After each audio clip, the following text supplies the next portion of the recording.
बिस्मिल्लाहिर्रहमानिर्रहीम। Welcome to my channel easy learning. आज की वीडियो में मैं आपके साथ इल्लामा इकबाल के ऊपर जो है 5 लाइनें शेयर करूंगी, वो भी उर्दू में। जैसे कि आपको मालूम है कि इकबाल डेज़ आने वाला है, तो हमें इकबाल डे को अच्छे तरीके से सेलिब्रेट करना चाहिए और हमें उनके बारे में जो है अच्छे से मालूम होना चाहिए कि इल्लामा इकबाल हमारे कौमी शायर हैं और ये कहाँ पैदा हुए और किस तरह से इन्होंने अपनी स्टडी की, और पाकिस्तान को बनाने में सबसे ज़्यादा हाथ जो है वो इल्लामा इकबाल का ही था। तो वीडियो अच्छी लगे तो वीडियो को लाइक कर दीजिएगा, चैनल को सब्सक्राइब कर दीजिएगा, साथ में दिए गए बेल आइकन को प्रेस करना बिल्कुल भी मत भूलिएगा, क्योंकि इससे आने वाली हर नई वीडियो की नोटिफिकेशन आपको मिलती रहेगी। अगर वीडियो अच्छी लगे तो प्लीज़ सब्सक्राइब कर दिया करें, क्योंकि यही आपका प्यार है जो हमेशा हमारे साथ रहेगा। तो अगर वीडियो अच्छी लगे तो वीडियो को ज़्यादा से ज़्यादा शेयर भी कर दीजिएगा।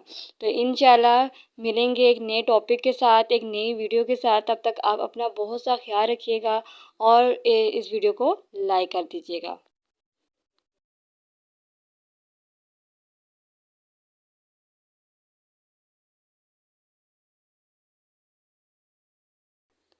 Thanks for watching. अल्लाह हाफिज़। Subscribe my channel for new video.